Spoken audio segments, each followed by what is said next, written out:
Hey everyone, David C. Anderson here coming at you from the Knife Center, and welcome to Knife AQ number 27, the series where I answer all your knife questions, whether they're sharp or dull.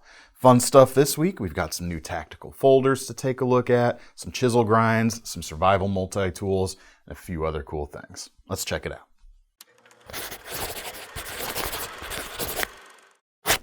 All right, before we start answering the first question, as always, if you want a chance to have one of your questions answered in a future installment of this video, just go ahead and leave it in the comments section down below. And of course, we'll be combing through and picking a few out to answer as we go. Before I answer the first question, I promised you guys last week if I could find it, I would show you guys the first leather sheath I ever made. She ain't much to look at, but it gets the job done. We had a guest presenter, Mr. Sven Stelzer of JRE Industries, telling you what you might need to get started doing some rudimentary leather making.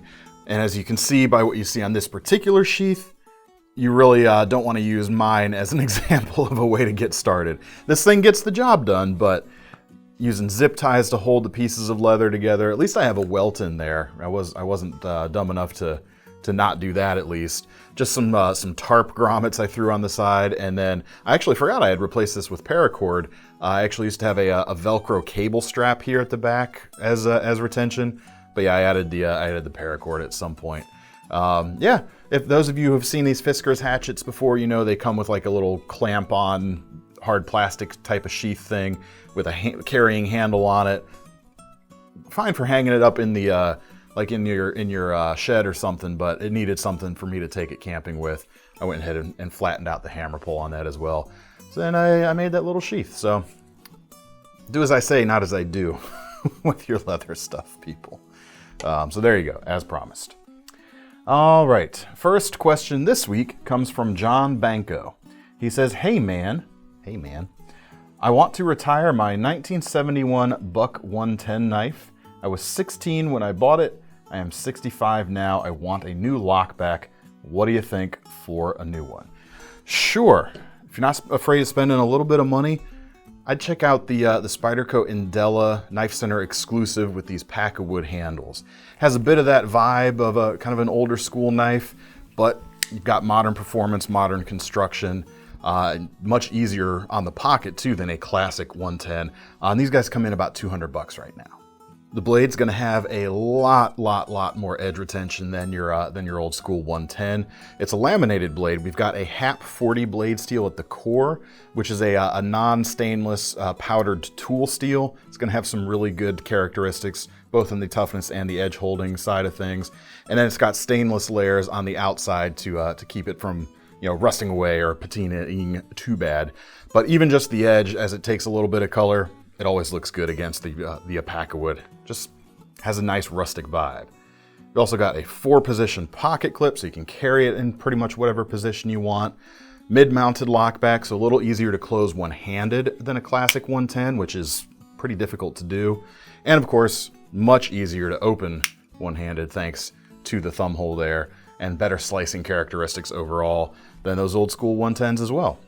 Check that guy out. If this is not what you're looking for, you didn't kind of give me any guidance, so if you have some, maybe drop those in the comments, but I think that's a great choice. All right, next question. And I didn't practice how to pronounce this guy's name, so you guys get to hear my first crack at it. Far Athelvit 5 has a question. Flipper alternatives to the Cold Steel Recon 1. I really like the contoured handle, fits my hand perfectly and gives a secure grip. As I live in a cold climate, Sweden, I also appreciated that the handle is G10, as metal gets uncomfortable when it is cold. But the Recon 1 is not a flipper. Yes, I've got something for you here, absolutely. Here is your standard Recon 1. And you didn't mention blade type on this. There are a few different shapes, so I'm going with the clip point here. 4-inch blade, S35 VN, G10, triad lock, nice and strong. And decent price for everything you get with this knife. It's only about $106. You get a lot going on there, a lot of strength and good materials as well. But if you want a flipper, I would actually suggest the SOG Seal XR flipper.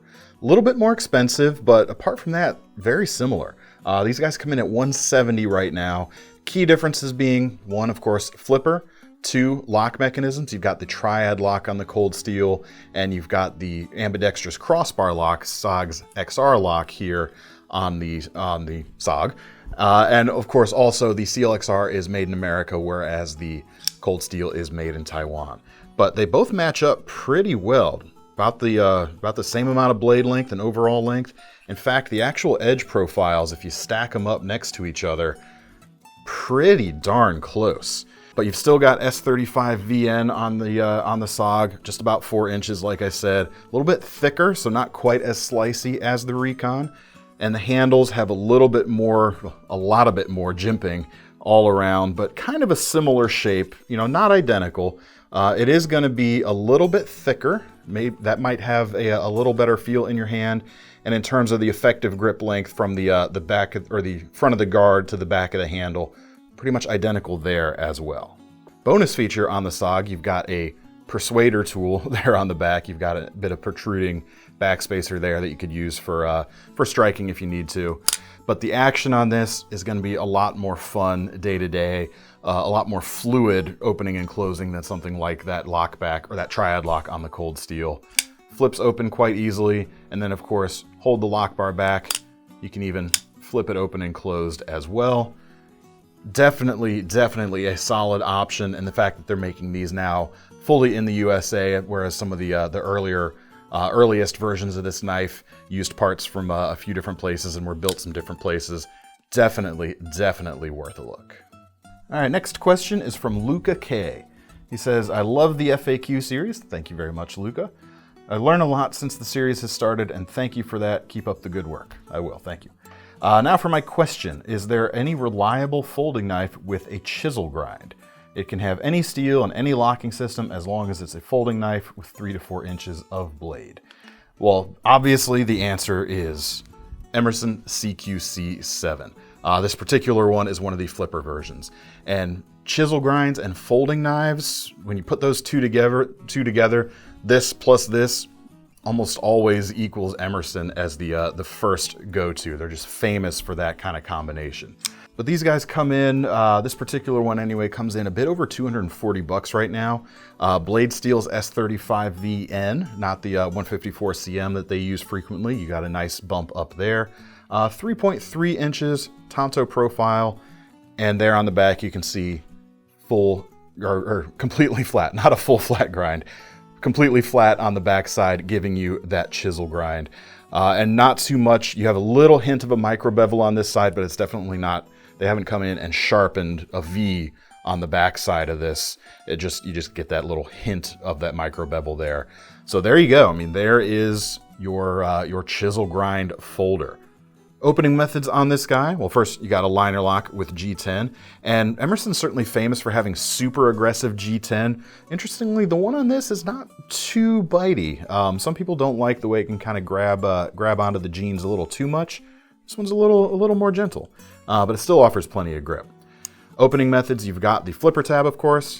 Flips open quite nicely, very quickly, and you can also do it with your thumb on the ambidextrous thumb plate there, or classic Emerson style with the wave opener. As you draw it from your pocket, catch this hook on the hem of your pocket and it'll rotate the blade out as you pull it. So very rapid access, and that's got all the features that you're looking for. All right, next question comes from Jeremy 2. He says, what is the greatest survivalist multi-tool? What multi-tool would you want if stranded in the wilderness anywhere in the world? Best survival multi-tools. Tough question in a way, because something that works in every environment is kind of a tall order. What you're going to need, or what's the things that are going to come in most handy in the tropics is going to be very different from the Arctic. But if I had to narrow it down to one, if I didn't have anything else and I could just take a multi-tool, I'd probably go with the Leatherman Signal. And these guys come in about 120. Few different colors out there. I'd go with the blue just for visibility's sake. But this would be the guy I would take, because in addition to all the multi-tool stuff, you've got here on the side, this actually pops out from the inside. You've got this little piece that has a survival whistle and a fire starter, a little ferro rod here. Definitely a key piece and a very survival-centric feature for sure. And then on the other side, there's actually a small diamond sharpener as well, so you can keep your blades sharp. On the inside here, you have got, as I pull these out, you've got an awl and then a can opener and a bit driver, a little less important for survival, but the awl is the kind you want. It's got a nice sharp edge and you can of course keep it sharp. It's got the hole where you would want it to use it for puncturing. You could also use it for scraping, that sort of thing. You got your pliers, of course, and then closed up, you've got the two features I would want in any kind of survival multi-tool. You've got a nice wood saw and of course the main blade. Unfortunately, the main blade on this, for me, for a survival tool, I would prefer a plain edge as opposed to the partial serrations, but you know, nothing's gonna be perfect for answering this question. And then here at the back, you've got a small bit driver and a hammering point as well.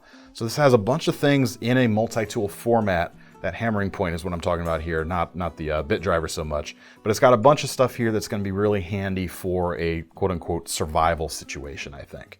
Now, I'm gonna make a couple of assumptions here. I'm going to assume that you're asking for the multi-tool aspect specifically because you already have maybe a primary blade and you're looking for like that perfect survival multi-tool to go with it.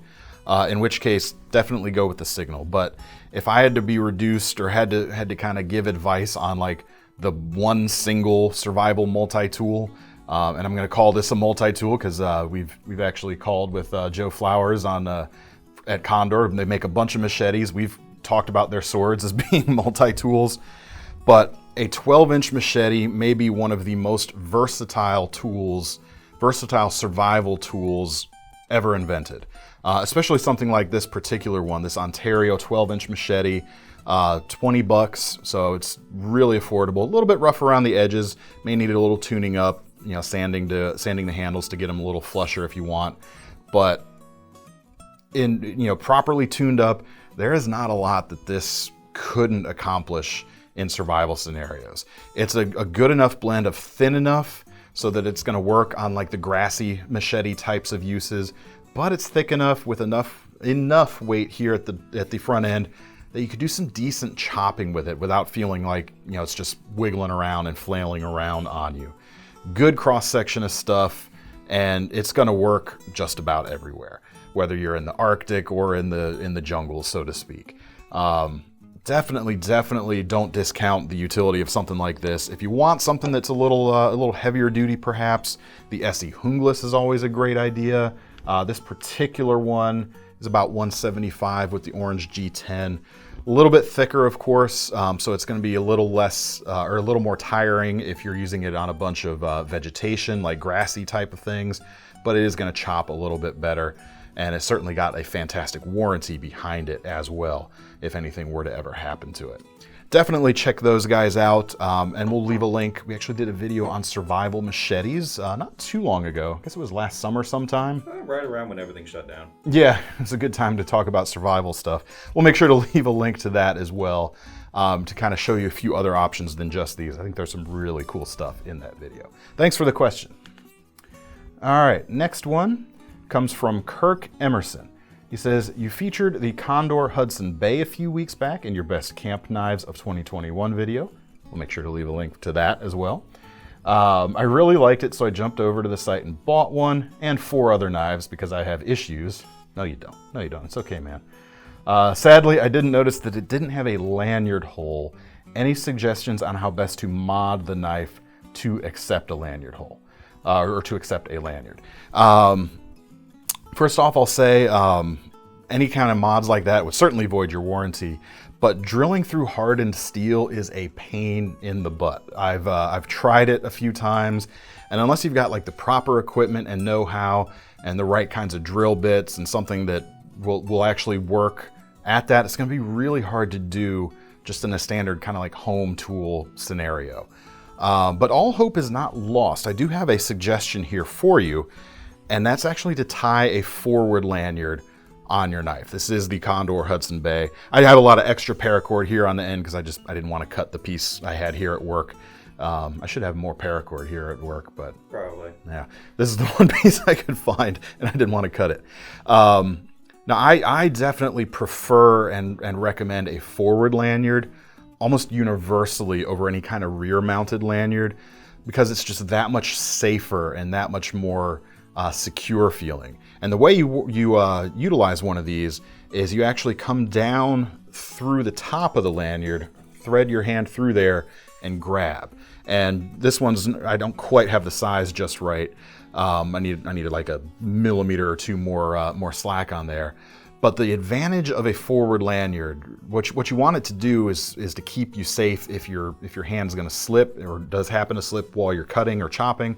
With a forward lanyard, if that happens, the knife doesn't go anywhere. It stays right there, ready for you to grab back onto. It's not gonna whip back around on you the way a rear-mounted lanyard can. It's just the way to do it. In blade sports, the heavy-duty cutting competitions, this is the type of lanyard they use because it's safer for both the person cutting and for people around the person cutting, whether they're judges or spectators or your fellow campers, that sort of thing. But what you would do is certainly up to you, but if it were me, what I would do if I were looking to do something like this, or to put a lanyard on this knife, is I would tie something off like so. I'm not using quite the best knot here. It's sliding around a little bit on me, but there's enough shoulder to the hardwood up there where you could definitely do that and get an effective enough lanyard there to be able to be used. You can certainly also look at other knives that have bolt-on handles. I like to take the front bolt on my Becker knives out and do a forward lanyard there. Just an aside. But this will also leave a little bit sticking out, of course, when it's in your sheath. I did edit your comment a little bit for brevity's sake, but you did mention helping or using a lanyard to help with sheath access. It's definitely going to help there as well. So maybe give that a try. Let me know what you think. All right, next question is from David Stanton. Hey DCA, any suggestions on a future / cyberpunkish folder that could fit in better, or that could fit in with my other futuristic EDC items? Prefer carbon fiber scales, but I'm willing to branch out. Yeah, man, I've got the perfect thing for you. Hi there. Our apologies to multiple online communities, but we're gonna get this one wrong. See, we read this question and we were thinking steampunk. The question was cyberpunk. I went on the internet and found this, which pretty much illustrates that these are two very different things. One's more lasers and neon, one's more clockwork. So, in the meantime, we're going to do our best to explain the steampunk knife, as steampunk a knife as I've ever seen, and we'll get back to the cyberpunk question next week. When you say steampunk knife, the only thing that comes to mind for me is the Mantis gearhead. This is a Grant and Gavin Hawk design. They kind of came up with this pivot mechanism, and you got, especially this one with the brass coloration, it's very steampunky. A bit pricey for this particular version. This is one of the highest or higher end versions. It's about $340, but the series starts around $140, $150, something like that. But you're not going to get the carbon fiber or the Damascus blade, but you'll still get this cool kind of gear ring pivot system going on, which is a pretty cool system actually. Blade itself is about 3 inches and it folds up with a liner lock. And you can see the gears and the opening lever here moving as you close it. Gives you a real good idea of the action and what's happening there. And in terms of opening it, it takes a little bit of getting used to because obviously it's very different from any other folder out there. But once you do, I find it kind of works for me if I invert the knife a little bit, push down on that lever, and that blade is gonna fly out quite nicely right out on those gears. Looks really cool. Maybe a little less practical than a lot of other EDC items out there, but I don't think practicality is necessarily your #1 concern. It's certainly not impractical. It's just a little more finicky to use than some of the more, I guess I shouldn't say some of the more modern mechanisms because this is pretty new. It's pretty new. It's pretty new. This is one of the 2021 versions of it. Yeah, they're pretty cool. Check these guys out. All right, next question comes from John Ladd. My dear Mr. Anderson. Hey. Says, could you explain detent and give examples of a good detent and a bad detent? Sure. It's hard to really say, how should I put this? I don't want to necessarily say there's such a thing as a good detent or a bad detent just when taken in isolation. Because it's just one part of the whole equation that goes into a knife that opens nicely. What I mean by that is you can have a super crisp detent, like the Kershaw bare knuckle, or you could have a softer detent like the Buck Sprint. Both very different in character, but both still pretty satisfying to open. Just they have a very different feel to it. Now, as far as good or bad, like I said, it's only part of the equation. As long as the rest of the equation is complementary to the detent, and by that I'm essentially saying the resistance in the pivot or the fluidity of the pivot, as long as the two work well together, it's a good detent. If, however, you have something like the bare knuckle, this one is here a KnifeCenter exclusive version with a 20 CV blade, comes in about 120. What are we selling this for right now? Oh, bargain, I know that. It's about 120. It's a pretty good deal. US made, powdered steel, really nice. These tend to have a very crisp detent. In fact, a lot of them, some people think it needs a little bit of breaking in out of the box. Definitely very crisp. If this knife were to have a bad detent that was a little softer, that didn't kind of work in concert with the other parts of it, it might not open quite right. Whereas these Buck Sprints, there's some $50 versions, and this one, an upgraded version with marbled carbon fiber and S30V, this one comes in about $150, has a relatively soft detent, and it requires kind of a different way of opening, but it's not bad.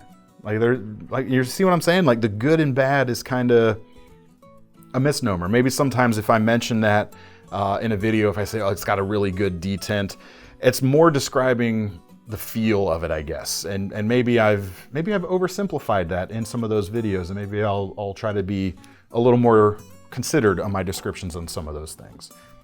Does that help? I hope so. Let me know what you guys think in the comments of that. Eager to hear from you folks. All right, last question comes from John Madrigal. Hey DCA, you probably handle more knives than anyone. Have you ever injured yourself while doing these videos? A little bit. You may have noticed in our Best Automatic Knives video last week, I had a couple Band-Aids on my hand. It happens. You know, we'll certainly see some Band-Aids on Thomas's hands when he does the close-up shots as well sometimes. But thankfully, no gushers yet. Not yet. Not from us, anyway. When you need it, a backlock is tough to beat. Yeah. When this thing comes open, it opens. It's ready to go. Oh, man. Oh, no. Yep. First spider bite of the day. So, yeah, I mean, it happens. Funny story, though. The first time I got cut here at the KnifeCenter, I got cut on my second day at work here. It was a paper cut. It wasn't even a knife. I'm going to need you to turn in your credentials, sir. I like telling that story. I certainly have been bitten by knives pretty severely. This finger in particular has seen better days. You can see, piece of advice, never catch a falling kukri. I think that's solid advice. Yeah, otherwise you might have something like this happen. Oh man, I was being so stupid. I dropped this knife and just instinctively I went to grab it, and it kind of closed, or my finger closed around the edge, and I had this nice big jagged U shape right there on the underside of the knuckle.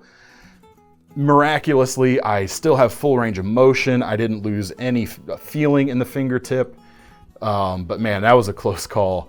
But this finger, like I said, worse for wear. You can see that it's kind of misshapen. I got a little indent right here from where I slipped as a Boy Scout, or was I a Cub Scouts? Yeah, I was a Weeblos at the time. We were carving bars of soap, and my slip joint closed right on my finger, and that was a number of stitches as well. So yeah, I've had some gushers, just not on set, fortunately. Thomas, I'm sure, has as well. Yeah, it happens. But that's just part of the fun of knives, I guess. Certainly teaches you to respect the tool a little bit more. But that's it. That's all I've got this week. Let me know your own knife horror stories down in the comments, perhaps. And of course, if you have a question for a future installment of this series, leave it down there as well. If you want to get your hands on any of these knives, we'll leave links in the description to take you over to KnifeCenter. And make sure you sign up for our Knife Rewards program, because if you're going to spend your money on one of these knives, might as well earn some free money to spend on your next one. I'm David C. Anderson from the KnifeCenter, signing off. See you next time.